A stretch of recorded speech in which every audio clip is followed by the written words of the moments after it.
మరణాత పరిశుద్ధ గ్రంథం నుండి వాక్యం చదువుకుందాము. తిమోతికి రాసినటువంటి పత్రిక, మొదటి పత్రిక 2వ అధ్యాయము 5వ వచనము. దేవుడొక్కడే, దేవునికిని నరులకును మధ్యవర్తియు ఒక్కడే, ఆయన క్రీస్తు యేసను నరుడు. దేవుడు తన పరిశుద్ధ వాక్యమును దీవించును గాక. ఆమేన్. ప్రభువా, నీ వందనములు, స్తుతులు, కృతజ్ఞతలు తండ్రి. మరొకసారి నీ పాదాల చెంతకు రావడానికి అవకాశం ఇచ్చిన తండ్రి, స్తుతులు, కృతజ్ఞతలు. వాక్యం నుండి వర్తమానం అవసరమైన కనుక మీరే మాతో మాట్లాడండి నాయన. ఘనుడమైన దేవ, ఘనమైన వాక్యమును ఘనమైనటువంటి రీతిలో మేము వివరించుకోవడానికి అవకాశం కలిగించండి. ఆత్మనేత్రమును వెలిగించండి ప్రభా, స్తోత్రములు. జ్ఞాననేత్రమును వెలిగించండి, మీ జ్ఞానంతో మా జ్ఞానాన్ని వెలిగించండి ప్రభా. మా మాటలుగా కాదు, మీ మాటలుగా మార్చి ఉపవేశన సంభాషణగా రుచికరమైనటువంటి ఆత్మీయ భోజనముగా ఉండటకు సహాయం చేయమని, ఈ వాక్యంలోని అంతరార్థం ఏంటో మాకు బోధపరచమని, వినుబుద్ధిని గ్రహించు శక్తిని ప్రసాదించమని వాక్యవర్తమానికుడైన యేసునామమున అడుగుచున్నాను పరమ తండ్రి. ఆమేన్. కన్యగర్భమునందు పుట్టెను కరుణగల రాక్షకుడు క్రీస్తుడు, ధన్యులగుటకు రండి వేగమెదీనులై, సర్వమాన్యులై. ధన్యులగుటకు రండి వేగమెదీనులై, సర్వమాన్యులై. చింతలేదిక యేసు పుట్టెను వింతగను బేత్లెహేమందునా, చింత చేరను రండి సర్వజనాంగమా, సంతసముందుమా. దేవునామన స్తోత్రులు మీ అందరికీ నా మరణాత. చదువుకున్నటువంటి వాక్య భాగములో దేవుడు ఒక్కడే, మధ్యవర్తియు ఒక్కడే, ఆయనే క్రీస్తు యేసను నరుడు. ఈయన అందరి కొరకు విమోచన క్రయధనముగా తనకు తానే సమర్పించుకున్నటువంటి వ్యక్తి. ఈ మధ్యవర్తి దగా వ్యక్తి కాదు, ఈ మధ్యవర్తి మోసం చేసే వ్యక్తి కాదు. ఉన్నతమైనటువంటి లక్షణములు కలిగినటువంటి దీనుడైనటువంటి యేసుక్రీస్తు ప్రభువారు కనుక అటువంటి నరుడు, ఆ నరుడు ఒక్కడే, ఆయనే మధ్యవర్తి. దేవునికిని మనకిని మధ్యవర్తిగా వచ్చినటువంటి యేసుక్రీస్తు ప్రభువారు అందుకే నిచ్చెనగా వేయబడి ఉన్నారు. యేసు ప్రభు, యేసు నామము పరలోకంలో ఉండే దేవునికి, భూలోకంలో ఉండేటువంటి నరునికి కూడా ఎక్కడానికి దిగడానికి కూడా ఒక మార్గమై ఉన్నది. పైన ఉన్నటువంటి వస్తువులు తీసుకురావాలంటే మెట్లన్నా ఉండాలి, నిచ్చెనన్నా ఉండాలి, ఏదో ఒకటి మనం ఎక్కేటువంటి సాధనం ఉండాలి, లేకపోతే వెళ్ళలేము. ఆ దేవాది దేవుని మనం కలుసుకోవాలంటే యేసుక్రీస్తు అనే నరుని లోకాన్ని పంపించి మనకు ఒక మార్గం ఏర్పాటు చేసినటువంటి సంఘటనలు మనకు తెలుసు, మనం ఎరుగుదము. కనుక ఆ యేసుక్రీస్తు ప్రభువారి యొక్క లక్షణాలు ఎప్పటి నుంచో మనం వింటూనే ఉన్నాము. ఆయన సామాన్య మానవుడిగా పుట్టారని ఇందాకే మనం చెప్పుకున్నాం. కనుక ఇలాంటి దేవుని యొక్క విషయాలు మనం చెప్పుకోవడానికి, అందుకే ఆయన ఒక నెమ్మది కలిగినటువంటి పరిస్థితులు కలిగినటువంటి వాడు, దీనుడిగా వచ్చినటువంటి వాడు, అహంకారంతో వచ్చినటువంటి దేవుడు కాదు, ఆర్భాటంగా వచ్చే దేవుడు కాదు. దీనుడై నలిగిన వాడై, విరిగి నలిగిన మనసు కలిగిన వాడై నీ దగ్గరికి నా దగ్గరికి వచ్చినటువంటి ఈ యొక్క మధ్యవర్తి. దేవునికి మనకి కూడా మధ్యవర్తి లేకపోతే గనక దేవుని దగ్గరికి చేరటానికి మనకు మార్గం ఎలాంటిది? ఎవరు వేయగలుగుతారు?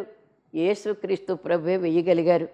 అందుకే మొదటి తిమోతి పత్రికలోని మొదటి అధ్యాయం 15వ వచనములో పాపులను రక్షించుటకు క్రీస్తు యేసు ఈ లోకమునకు వచ్చినను వాక్యము నమ్మదగినదియు పూర్ణాంగీకారమునకు ముఖ్యమైనదియునై ఉన్నదని దేవుడు మనకు తెలియచేస్తూ ఉన్నారు పత్రికల ద్వారా. కనుక ఈయన ఒకే ఒక్క దేవుడు, ఒకే ఒక్క నరుడు. ఈ దేవుణ్ణి మించినటువంటి దేవుళ్ళు లేరు. ఈ మనిషి కుమారుని పోలినటువంటి వారి మరొకరు కూడా లేరు. వారికి వారే సాటి. తండ్రి అయిన దేవుడు ఒక్కడే, కుమారుడైన నరుడు ఒక్కడే, యేసుక్రీస్తు అనేటువంటి నరుడు. ఆయన నామాన్ని నమ్ముకుంటే చాలు, ఆయన నామాన్ని మనం స్మరిస్తే చాలు, ఎంతో గొప్ప శక్తి మనకు వస్తుంది. లోకాన్ని, శరీరాన్ని, సాతాన్ని కూడా జయించడానికి వీలు కలుగుతుందని దేవుడు మనకి ఈ రోజున తెలియచేస్తూ ఉన్నారు.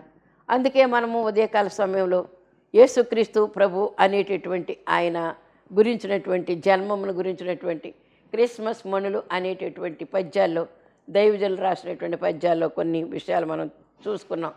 ఎంతకాలం నుంచో భక్తులైనటువంటి వారందరూ కూడా ఎదురు చూస్తున్నటువంటి రోజు యేసుక్రీస్తు ప్రభు వారు పుట్టిన వెంటనే జరిగినటువంటి ఒక శుభ సందర్భము. ఆయన మరి భక్తుల హృదయాన్ని ఆయన ఈ గుర్తెరిగి వారిని ఉద్ధరించడానికి, పాపులకు ముక్తి మార్గం చూపించడానికి ఈ లోకానికి ఒకే ఒక్క నరుడు వచ్చినటువంటి విషయాన్ని తెలుసుకున్నాం మనము. అలాగే పేదలను హీనంగా చూడకూడదయ్యా అనేటటువంటి మాట నేర్పించడానికి సాధారణమైనటువంటి కుటుంబంలో పేదలైనటువంటి వారి గృహములో దేవాది దేవుడు నరుడుగా వెలిసినటువంటి విషయాన్ని కూడా మనం తెలుసుకున్నాము. అలాగే మరి చిన్నతనం నుంచి కూడా హీనులను దీనులుగా అనుకోవాలి తప్ప హీనులు వేరు, దీనులు వేరు. హీనత్వం ఉంటే ఉంటుంది కానీ వారి దగ్గర దుర్మార్గత ఉండదు. కనుక అందుకే వారు ఏమై ఉన్నారంటే తగ్గింపు స్వభావం కలిగినటువంటి వారు. జీవితాలు తగ్గింపు జీవితాలు, అలాగే స్వభావాలు కూడా తగ్గింపు స్వభావాలు కలిగి ఉంటారు. అలాంటి సాధారణ కుటుంబంలో రెక్కలు కొట్టుకొని జీవించేటటువంటి ఆ యొక్క వృత్తి చేసుకునేటటువంటి ఏ వృత్తి అది వడ్రపు వృత్తి చేసేటటువంటి వృత్తి అయినది. కనుక అటువంటి వృత్తి చేసేటువంటి వారి యొక్క గృహములో యేసుక్రీస్తు ప్రభు వారు జన్మించి ఉన్నారు. అందుకే ఆయన సేవకు వచ్చేంత వరకు కూడా తల్లిదండ్రులకు సహకారిగా ఉన్నారని వ్రాయబడి ఉన్నది. కనుక తండ్రి ఏ పని చేస్తే ఆ పని ఆయన చేశారు. వడ్రంగి వానిగా ఈ లోకంలో జీవించారు. మరి తక్కువ వానిగా ఎంచబడ్డాడు ఆ దేవాది దేవుడు. ఎంతవరకంటే ఎందుకొరకంటే నన్ను ప్రేమించినటువంటి దేవుడు కనుక నా కొరకు, నిన్ను ప్రేమించిన దేవుడు నీ కొరకు ఆ విధంగా మరి పశువుల తొట్టిలో మూలన పండుకొని ఉన్నారు. శిలువ భారం మొయ్యాలనే సంగతి తెలుసు, నన్ను హింసిస్తారనే సంగతి తెలుసు. ఎన్ని సంగతులు తెలిసినప్పటికీ కూడా ఆ సంగతులన్నీ కూడా గుర్తెరిగిన వాడై అయినప్పటికీ కూడా మూలన వినయముతో మరి దీనునిగా పడి ఉన్నటువంటి విషయం ఆయన్ని చూస్తే మనకు అర్థమవుతుంది. మనకి ప్రభువా ఎందుకని ఆయన ఈ లోకానికి వచ్చావు నువ్వు అనేటటువంటి, ఇన్ని శ్రమలు పట్టానికి, ఇన్ని గాయాలు పట్టానికి, ఇన్ని నిందల అవమానాలు పట్టానికా ప్రభువా ఈ లోకానికి వచ్చావు? ఎందుకంటే నిందల పాలవ్వాల్సినటువంటి నేను నన్ను తప్పించు నిమిత్తము నా స్థానంలో నువ్వుండి నన్ను పైకెత్తి చూపించావు తండ్రి అని ఎంత కృతజ్ఞతాభావం మనకు రావాలో. అందుకే మనము ఈ క్రిస్మస్ కాలంలో మనము ఆయనకి ఎలా ఉండాలంటే, ప్రభు పుట్టిన వెంటనే వచ్చినటువంటి దేవదూతలు చెప్పినటువంటి మాట విని ఆ మాట నమ్మి బాలయేసుని చూడటానికి వచ్చినటువంటి గొర్రెల కాపర్లు, అలాగే మరి మరియా మార్తల యొక్క దీనత్వమును గురించి ఈ విధమైనటువంటి విషయము. ఇంకోటి ఏంటంటే మరి జ్ఞానులు కూడా దూరం నుంచి ఆలస్యంగా వచ్చినప్పుడు కూడా జ్ఞానుల యొక్క వరుసలోకి కూడా మనం రావాల్సి ఉన్నది. స్తోత్ర గానములతో దేవదూతల అంతస్తు పొందవలసినటువంటి వారమై ఉన్నాం. అలాగే చూసి కీర్తి ప్రకటన చేసేటటువంటి ప్రభు యొక్క కీర్తిని ప్రకటన చేసినటువంటి వారి యొక్క మరి గొర్రెల కాపర్లో చేరి వారి అంతస్తును అందుకోవలసినటువంటి వారమై ఉన్నాం. దూరాన్ని నుంచి చాలా కాలానికి వచ్చినటువంటి ఆ యొక్క జ్ఞానుల యొక్క అంతస్తు చేరుకోవడానికి ఉన్నటువంటి స్థితిలోని శక్తి కొలది ఆయనకు కానుకలను సమర్పణ చేసి జ్ఞానుల యొక్క అంతస్తును పొందవలసినటువంటి వారమై ఉన్నామని, మరి అదే ఇవన్నీ జ్ఞాపకం చేసుకుని ప్రతిదినము కూడా నీకు స్తుతులు చెల్లించుట అనేటువంటి అలవాటు మేము కలిగించుకోవాలని దీని ద్వారా మాకు తెలియచేస్తూ ఉన్నందుకు మరి మేము ఎంతో సంతోషించుతూ ఉన్నాము. అందుకే మరి దేవుని యొక్క వాక్యాన్ని వింటున్నామంటే కనుక అది ఎలాగొచ్చింది, ఎందుకు వచ్చింది, మన దగ్గరికి ఎలాగొచ్చింది అని ఆలోచన చేసుకోవాల్సినటువంటి వారమై ఉన్నాం. కనుక దేవుని యొక్క మహాకృపను బట్టి ఈ క్రిస్మస్ సందర్భంలో పొద్దుతిరుగుడు పువ్వు అని చెప్పుకున్నాం ఇందాకే మనం. పొద్దుతిరుగుడు పువ్వు ఆ యొక్క సూర్యుడు ఎటుంటే అటు, తూర్పు వైపు ఉంటే తూర్పు వైపుకి, మధ్యాహ్న కాల సమయంలో నెత్తి మీదకు సూర్యుడు వచ్చినప్పుడు మధ్యకు, అలాగే సాయంకాలం పరమటి దిక్కుకి ఆ పువ్వు వాళ్తుందని మనం తెలుసుకోవాల్సినటువంటి వారమైనా. పొద్దుతిరుగుడు పువ్వు ఎవరో కాదు, నువ్వు నేనే. ప్రభు నమ్ముకున్నటువంటి నువ్వు నేనే గనక మనకు ప్రభువు యొక్క జన్మ చరిత్ర మొదలుకొని, ఆయన జీవిత చరిత్ర మొదలుకొని, ఆయన శిలువ చరిత్ర మొదలుకొని సమాజమైనటువంటి స్థితి కూడా మనం తెలుసుకొని ఆ వైపుకే మన యొక్క హృదయాన్ని తిప్పుతూ ఉండాలని ఈ వాక్యాన్ని బట్టి దేవుడు మనకు తెలియజేస్తూ ఉన్నారు. అందుకే మరి దేవుడు ఒక్కడే, మధ్యవర్తి ఒక్కడే, ఆయనే యేసుక్రీస్తు అనే నరుడని మనం చెప్పుకున్నాము. పాపులను రక్షించడానికి ఈ లోకానికి ఆయన మరి ఎలాగ రావాల్సి వచ్చిందంటే వినయ విధేయులతో వచ్చినటువంటి దేవుడు అని మనం తెలుసుకుందాము. ముఖ్యమైనటువంటిది, పూర్ణాంగీకారమునకు యోగ్యమైనటువంటిది అని, నమ్మదగినది అని, పాపులను రక్షించడానికి క్రీస్తు యేసు ఈ లోకానికి వచ్చాడని 1 తిమోతి పత్రిక 1:17 మనం చూస్తూ ఉన్నాం. 1 తిమోతి పత్రిక 1:17 కూడా ఏమనుందంటే, సకల యుగములలో రాజయ్యుండి అక్షయుడును అదృశ్యుడునగు అద్వితీయ దేవునికి ఘనతయు మహిమయు యుగయుగములు కలుగునుగాక, ఆమేన్ అని వ్రాయబడి ఉన్నటువంటి మాట ఏంటంటే, సకల యుగములలో ఎన్ని యుగాలైతే ఉన్నాయో ఒక్కటి తక్కువకుండా అన్ని యుగములలో కూడా ఆయన రాజు అయి ఉన్నాడు, అక్షయుడై ఉన్నాడు. ఎలాగంటే అక్షయం అంటే క్షయమైనటువంటిది, నాశనం అయిపోయేది, లయమైపోయేది. అక్షయం అంటే నాశనము కానిది, లయము కానిది. కనుక నాశనము కానిటువంటి రాజ్యము, నాశనము కానిటువంటి నామము, నాశనము కానిటువంటి మరి సంఘము అని మనం అర్థం చేసుకుందాము. అందుకే సకల యుగములలో రాజుగా ఉన్నటువంటి యేసుక్రీస్తు ప్రభువారు మధ్యవర్తి, మనకి మధ్యవర్తి యొక్క లక్షణాలు చెప్పుకుంటూ ఉన్నాము. సకల యుగములలో రాజుగా ఉన్నటువంటి లక్షణము, అలాగే అక్షయుడైనటువంటి లక్షణము అంటే క్షయము కానిటువంటి వాడు, నిన్న నేడు నిరంతరం ఏకరీతిగా ఉన్నానని చెప్పినటువంటి దేవుడని అర్థం చేసుకుందాము. అలాగే అద్వితీయ దేవుడు అంటే ద్వితీయము కానివాడు, ఇంకేం తప్ప రెండో వాడు లేడు, ఒకే ఒక్క కుమారుడు, ఒకే ఒక్క తండ్రి, ఒకే ఒక్క ఆత్మ. కనుక ఈ యొక్క విషయంలో మనం తెలుసుకోవాల్సినటువంటిది ఏంటంటే, మరి సకల యుగంలో రాజు, అక్షయుడు, అదృశ్యుడు, అదృశ్యుడు కనపడనటువంటి వాడు, కంటికి కనపడ్డ కానీ ఉంటాడు నీ దగ్గర. కంటికి కనబడి గాలి మన కంటికి కనిపిస్తుందా? కనిపించదు. కానీ ఉందా లేదా? ఉంది. అలాగే మరి కంటికి కనిపించకపోయినప్పుడు కూడా దేవుడు నీ దగ్గరే ఉన్నాడు, నా దగ్గరే ఉన్నాడని సత్యం మనకు తెలుసు, ఎప్పటి నుంచో కూడా మనకు తెలుసు. అదృశ్యుడట ఈయన, అద్వితీయ దేవుడు అంటే రెండో వాడుగా లేనటువంటి వాడు, మహిమయో యుగయుగములో కలుగునుగాక. ఆయనకి కావాల్సింది ఏంటంటే ఘనత. ఆయన ఘనుడై ఉన్నాడు కనుక ఘనతను మనం ఆరోపించాలి. ఘనతయు మహిమయు యుగయుగములు కలుగునుగాక అని మరి తిమోతి పత్రిక రాసినటువంటి ఆయన చెప్తూ ఉన్నారు. అలాగే 1 కొరింథీ పత్రిక 8:6 ఆకాశ మందైనను భూమి మీదనైనను దేవతలనబడినవి ఉన్నను మనకు ఒక్కడే దేవుడున్నాడు.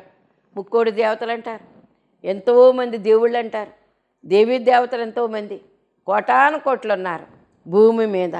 కానీ భూమి మీదనైనను దేవతలనబడినవి ఉన్నను మనకు ఒకే ఒక్క దేవుడున్నాడు, ఆయన తండ్రి. ఆయన నుండి సమస్తము కలిగెను, ఆయన నిమిత్తము మనమున్నాము. ఈ యొక్క దేవాది దేవుడు ఒక్కడే, ఆయనే సర్వభూమికి సకల యుగములలో అన్నారు కనుక సకల యుగములలో సకల స్థలములలో ఆయనే దేవుడై ఉన్నాడు. కనుక ఇంకా దేవుళ్ళు ఎవరో కూడా లేరు, యెహోవా దేవుడు.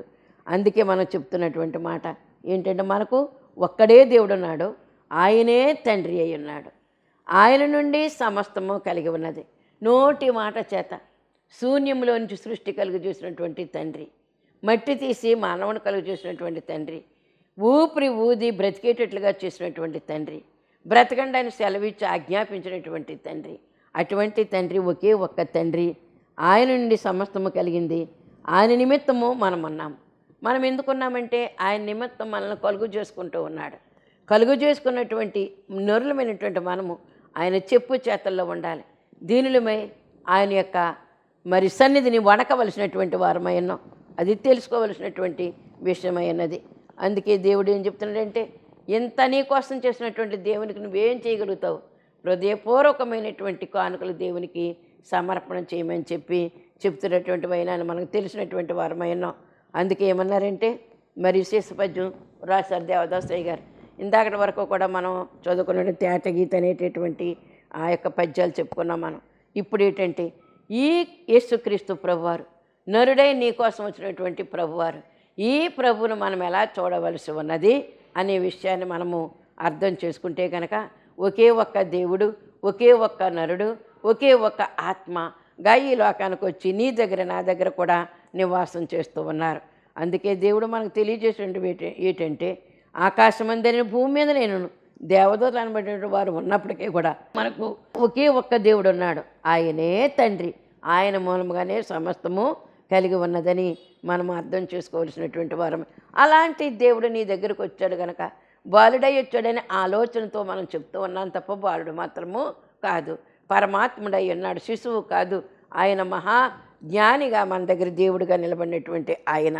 అందుకే ఆయన మనం చూడవలసినటువంటి మాట ఏంటంటే చూడుడి మరియమ్మ చూచిన రీతిగా, చూడుడి మరియమ్మ చూచిన రీతిగా మనకి ఇయ్యబడిన కుమారునిప్పుడు మనకు కుమారునిగా యెషయా గ్రంథం 9:6 ఏలనగా మనకు శిశువు పుట్టాను, మనకు కుమారుడు అనుగ్రహింపబడాను.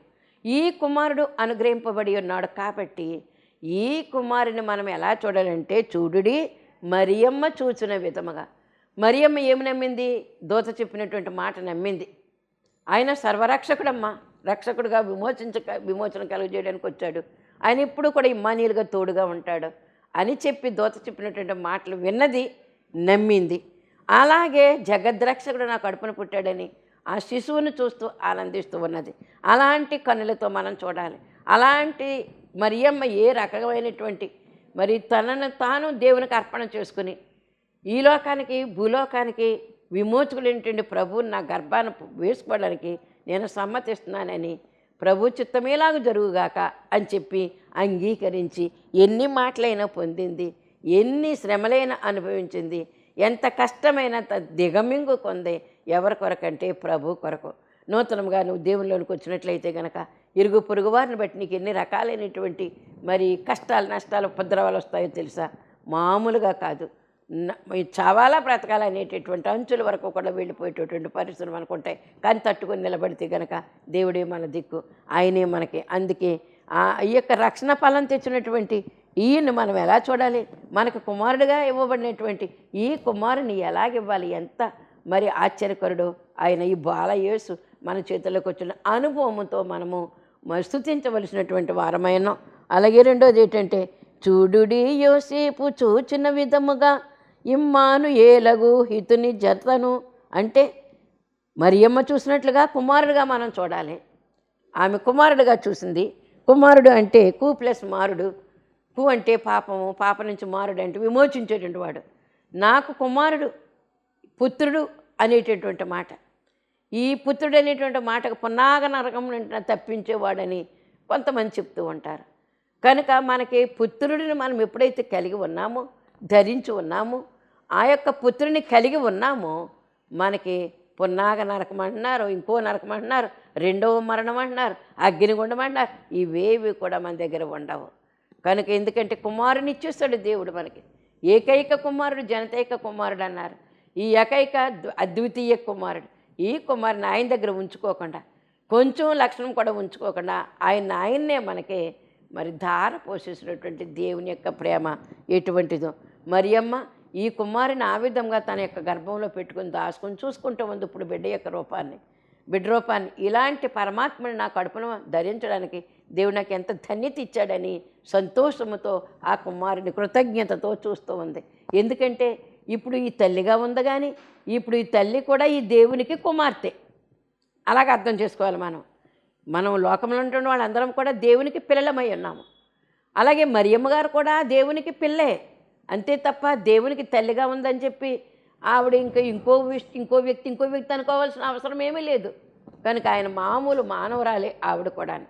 అయితే ఏం జరిగిందంటే ప్రభు మాట అంగీకరించి ప్రభుని ధరించడానికి, గర్భాన్ని మోయడానికి ఒక గొప్ప శక్తి పొందగలిగింది, నమ్మింది గనక. అందుకే యోసేపు చూసినట్లుగాను, యోసేపు ఎలా చూశాడు? ఈయన ఇమ్మానుయేలు, దేవుడు తోడై ఉంటాడు ఇమ్మానుయేలు అంటేని అని మరి యోసేపు గారు చూసిన విధానం కూడా మనం చూడవలసినటువంటి వారమైన. చూడుడి పైదూత చూచిన కరణిని ప్రభువైన క్రీస్తు బాలవరుని. ఈ బాలవరుని ఏంటంట? ఎలాగ చూచినటువంటి పైని దూత శబ్దముతో మహాసైన్యముతో ఇదిగో ప్రజలందరూ కలుగు మహాసంతోషకమైన సువర్తమానం మీకు నేను తెలియజేస్తూ ఉన్నాను అనేటటువంటి మాట దేవుడు మనకు తెలియజేస్తాడు.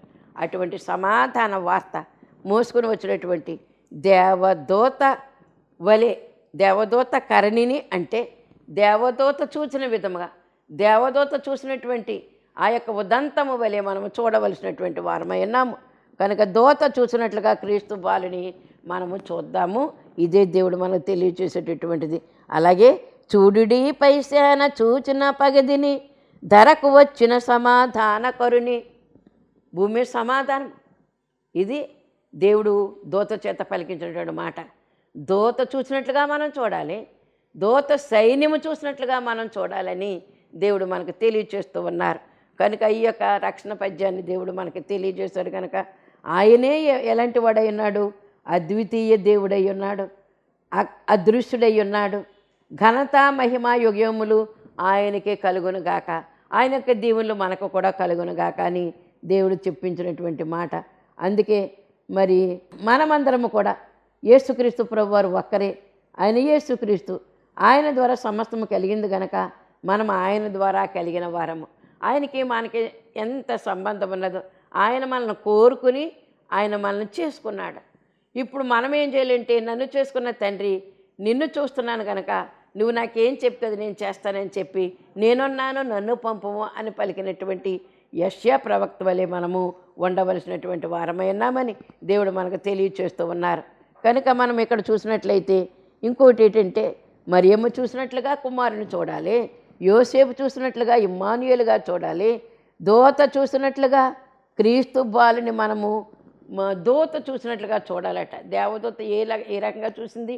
అయ్యో యెహోవా దేవా, నేను చూడాలనుకుంటున్నావు, ఇదిగో నరుడుగా వచ్చిన నీ రూపం ఎంత బాగుందో ప్రభా, అచ్చు నరులాగా ఉన్నావు, అసలైన నరులుగా ఉన్నావు, అసలైన దేవుడు, అసలైన నరుడుగా ఉన్నావు తండ్రి, నీకు వందనాలని దూత పాటలు పాడుకుంటూ వచ్చింది. దూత పాట పాడుడి అనేటటువంటి పాట కూడా మన దగ్గర ఉంది. అలాగే మరి చూడుడి పై సేన, పై సేన అంటే మహనయీము, 2 సేనలు అన్నారు మనకి ప్రయాణంలో తోడై ఉండడానికి. అలాగే మళ్ళీ ఒక గుంపు పైకి వెళ్ళిపోతే మళ్ళీ ఇంకొక గుంపు, ఇంకొక సైన్యము నీ కొరకు నా కొరకు కూడా మరి కాపలాదారులుగా ఉండేటటువంటి సైన్యము. ఆ దూత సేన చేసినటువంటి, ఆ దూత సేన చూసినట్లుగా మనము ఈ సమాధానకరుణ్ణి మనం భూమి మీద సమాధానం అన్నారు కాబట్టి ఆయన సమాధానం ఇచ్చి వెళ్ళిపోయారు. దాన్ని వెతికి వెంటాడవలసినటువంటి వారమైన, సమాధానానికి ఒక రకమైనటువంటి అడ్డుకట్ట పడింది కాబట్టి మనం ఆయన్ని సమాధానకర్తగానే చూసుకోవలసినటువంటి వారమై ఉన్నాం. అందుకే దేవుడు ఏం చెప్తున్నాడంటే, ఇది చూడుడి గొల్లలాశతో చూచినట్లు, మరియమ్మ చూసినట్లు, యోసేపు చూసినట్లు, పైన దూత చూసినట్లు, దూత సైన్యము చూసినట్లు, ఇప్పుడు మరలా ఎలాగంటే గొల్లలు ఆశతో చూసినట్లుగా, ఆశతో ఎదురు చూశారట. ఏమని? మెస్సియా పుడతాడు, యేసయ్య వస్తాడు, ఎవరి గర్భాన్ని పుడతాడో తెలియదు కానీ వస్తాడు, ఆయన పాపులను రక్షించడానికి ఈ లోకానికి వస్తాడు అని ఎలాగైతే చూశారు, ఈ గొల్లలు ఆశతో చూశారు. మా ఇంట్లో పుట్టాలి దేవాది దేవుడు నరుడుగా అని వారు ఆశతో చూశారు. అలాగే అందరికీ మోక్షముడు రక్షణాధిపతిని చూడుడి తూర్పు జ్ఞానులు చూచినట్లు, ఈ మోక్షము ఇచ్చేటటువంటి ఈ యొక్క దాతను, మోక్షదాతను మనం ఎలా చూడాలంటే గొల్లలు చూసినట్లుగా చూడాలి. ఈ మోక్షదాతను ఎలా చూడాలంటే మరి జ్ఞానుల యొక్క దృష్టితో మనము చూడవలసినటువంటి వారమైన. అలాగే సర్వజనముల రాజును ఈ యొక్క శాలయందు, ఈ పశువుల శాలయందు మనము చూడవలసినటువంటి వారమైన గొల్లల వలె, అలాగే మరి జ్ఞానుల వలె సర్వజనులు రాజును కోరుకుంటున్నారు కాబట్టి, సర్వజనులు కూడా మాకు రాజు కావాలని కోరుకుంటున్నారు కాబట్టి, సర్వజనులు కోరుకున్నట్లుగా రాజుగా వచ్చినటువంటి ఈ యొక్క యేసును మనము స్వీకరించవలసినటువంటి వారమైన, ధన్యజీవులము కావలసినటువంటి వారమైనామని దేవుడు మనకి ఈ రోజున సెలవిస్తూ ఉన్నారు. కనుక ఇంకా ఎంత చక్కని పద్యాలు దేవుడు దైవజనుల ద్వారా రాయించారంటే మనము ఆలోచన చేసుకుని ఆ పద్యాలను కూడా మనము భావముతో ముందుకు వెళ్ళవలసినటువంటి వారమైన. ఎఫెసీ పత్రిక 4:5 కూడా ఈయన ఎవరో తెలుసా? అందరికీ తండ్రి అయిన దేవుడు. ఎఫెసీ పత్రికలు రాశారు, ఈ ఒకే ఒక్క దేవుడు, ఒకే ఒక్క నరుడు, ఈయన ఎటువంటి వాడంటే అందరికీ తండ్రి అయిన దేవుడు. విశ్వాసము ఒక్కటే, బాప్తిస్మము ఒక్కటే, మరి అందరికీ తండ్రి అయిన ఈ దేవుడు ఒకే ఒక్క దేవుడని మనము గుర్తించవలసినటువంటి వారమైనాం. ఏక దేవుడిని ఆరాధించే వారమై ఉన్నాం. ఏక దేవుడు, ఏక సత్యము ఏక సంఘంలోనికి రావాల్సినటువంటి వారమైన ఈయన అందరికీ కూడా ఎక్కడున్నాడో తెలుసా? పైవాడుగా ఉన్నాడు, అందరి వాడై ఉన్నాడు, పైవాడుగా ఉన్నాడు. అటువంటి దేవుడే నీకు తండ్రి అయి ఉన్నాడు, నాకు తండ్రి అయి ఉన్నాడు అని తెలుసుకుందాము. అలాగే ఆయన మనకందరూ కూడా పైన ఉన్నవాడే, అందరిలోనూ వ్యాపించి అందరిలో కూడా ఉన్నాడు. ఇప్పుడు నాలో ఉన్నాడు, నీలో ఉన్నాడు, మీలో ఉన్నాడు. ఇక్కడ కూడినటువంటి ప్రతి వారిలోనూ కూడా దేవుడు అలాగ టచ్ అయిపోయారు. ఒక కరెంటు తీగ వలె మనలోనికి వచ్చినటువంటి విషయాన్ని మనం గ్రహించాలి. మనకి గ్రహింపు లేదు, కానీ గ్రహించుకుంటే కనుక ప్రతి క్షణం ప్రతి సెకను కూడా నీతోనే నాతోనే ఉండడానికి ఆయన ప్రయత్నం చేస్తూ ఉన్నారు. ఇందులో ఏమాత్రం అనుమానం కానీ అపరిశుద్ధత కానీ ఉంటే కనుక మనము లోపలికి ఆహ్వానించలేము. ప్రభువా నీకు వందనములు, స్తుతులు, కృతజ్ఞతలు తండ్రి. దీనిమైనటువంటి మాకు నా తండ్రి మధ్యవర్తిగా ఉన్నావు యేసుక్రీస్తు ప్రభుగా. దేవాది దేవ, మీ యొక్క వెలుగు మేము చూడలేము, మిమ్మల్ని మేము వర్ణించలేము. మీరు అగ్ని రూపంతో ఉంటారు, మహాప్రభావంతో ఉంటారు. మిమ్మల్ని చూస్తే కాలిపోతాం, చనిపోతాం తండ్రి. కానీ నాయనా మీ యొక్క వీపును చూపించేటటువంటి వారై ఉన్నారు. ఆ వీపే యేసుక్రీస్తు అనేటువంటి నరుడు కనుక నా తండ్రి మోషేకు కనిపించినట్లుగా నా వెనుక భాగాన్ని నువ్వు చూస్తావని చెప్పినట్లుగా తండ్రి ఆ వెనుక భాగమైనటువంటి యేసుక్రీస్తు ప్రభువారు మా పాపాల నుంచి గట్టెక్కించడానికి, మా శాపాల నుంచి గట్టెక్కించడానికి యేసుక్రీస్తు అనే పేరు పెట్టుకుని మా కొరకు వచ్చి ఉన్నారు. ప్రజలందరి కొరకు కూడా వచ్చినారు. నా కొరకు వచ్చిన నేను నమ్ముతున్నాను కనుక ఇది నాకే, ఈ మాటలు నాకే అని నేను సొంతం చేసుకున్నట్లు ప్రతి ఒక్క బిడ్డ కూడా సొంతం చేసుకుని ప్రభు రక్షణ కొరకు ప్రయాసపడినటువంటి మేము రెండవ రాకడ కూడా ప్రయాసపడేటటువంటి పరిస్థితి నాయన మాకు కలిగించి మీరు మహిమ, ఘనత, కీర్తి, ప్రభావం పొందమని వినిన మాటల మంత్రాలను ముద్రించుకున్నట్టు మా శక్తి చాలదు. నీ రక్తంతో ప్రతిష్ఠించి అనేక మంది బిడ్డలకు నిన్ను గురించినటువంటి వర్తమానము చెప్పడానికి దోత తీసుకుని వచ్చినటువంటి వర్తమానం ఎలాగైతే గొల్లలు విన్నారో వారు బాట వేశారు, మరియమ్మ ఎలా బాట వేసిందో తండ్రి, అలాగే మేము ప్రతి వారికి కూడా సర్వసృష్టికి వెళ్ళి నా సువార్తను సర్వసృష్టికి ప్రకటించమని చెప్పావు. కాబట్టి ప్రకటించేటటువంటి ధైర్యము, ప్రకటించేటటువంటి మరి అంతస్తు మీరు మాకు ప్రసాదించి మీరు వాడుకొని మరి అతి శీఘ్ర కాలంలో పెండ్లి కుమారుడిగా మా కొరకు రానేను యేసు నామమున అడుగుచున్నాను పరమ తండ్రి. ఆమేన్. మరణాత.